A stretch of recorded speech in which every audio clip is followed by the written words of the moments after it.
Hello everyone, my name is Pranav and I'm currently a fifth year student at National Law University Delhi and I'm also a mentor at the Study Anchor. Uh, आज मेरे पास आपके लिए एक different legal topic है which I would like to discuss with you but जैसा मैंने अपनी पिछली वीडियोस में भी बताया है legal reasoning as a concept में you are not suppose to memorize और mug concepts rather the hack to it is कि आप उन चीज़ों को समझने की कोशिश करो एंड जब आपके एग्जाम में वो पैसेज आता है you are easily able to figure out the main points और उनको अपने फैक्ट सिचुएशंस में या फिर जो भी क्वेश्चंस हैं उनमें इजीली अप्लाई कर सको।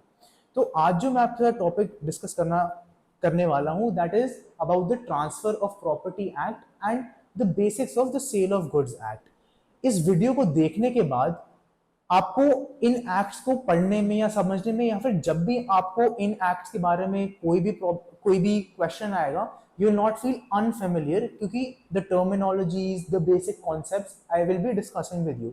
इससे ये होएगा कि नेक्स्ट टाइम अगर आपके पेपर में ट्रांसफर ऑफ प्रॉपर्टी एक्ट या फिर इमूवेबल प्रॉपर्टी मूवेबल प्रॉपर्टी या फिर सेल ऑफ गुड्स एक्ट से रिलेटेड कुछ भी चीज आई है you will not be taken aback, you will be quite comfortable and confident और आपको चीजें easily flow करें।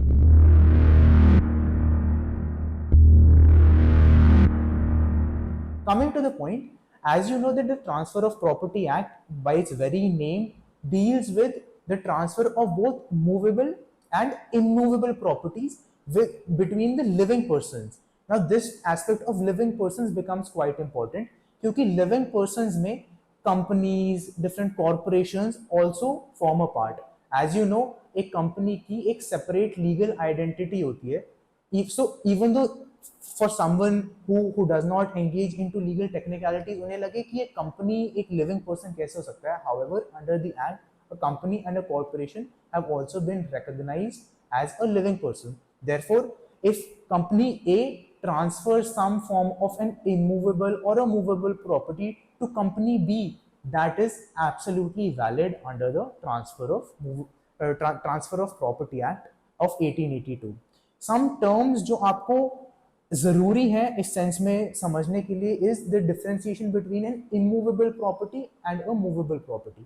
The term immovable property has been defined in the Act and it refers to a property which is permanently fixated to the land, by which I mean any building or tree or something which is permanently fixated to the land will amount to an immovable property, and anything which is not an immovable property will be considered as a movable property as per the act.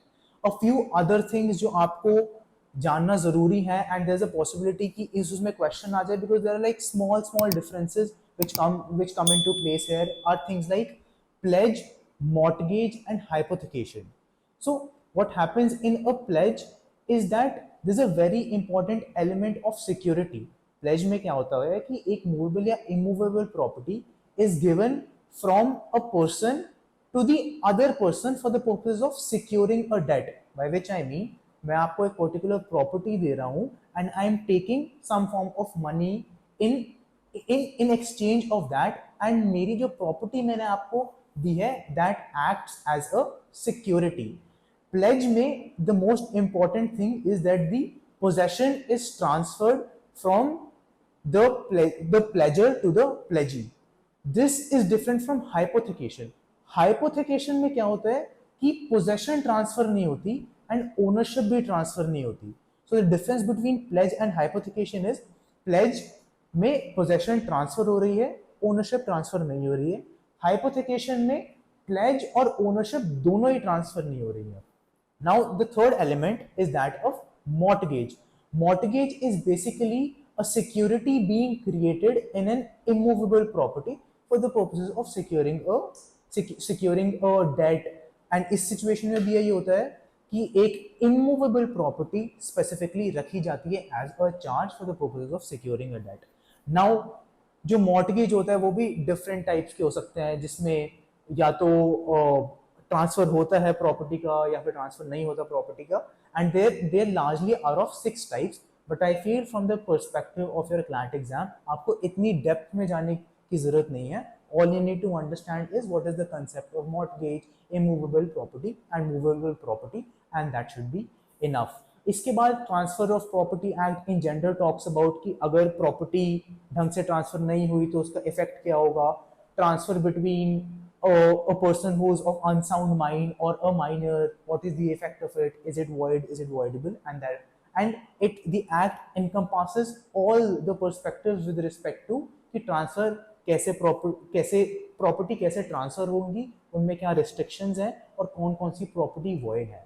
So if you have this basic of an understanding when it comes to transfer of property and you will be in a position to be able to solve questions easily. और अगर कोई भी question आता है with respect to transfer of property act, and usually questions are formulated on pledge, hypothecation and mortgage, you will be in a position to solve them easily and you will feel comfortable after this video.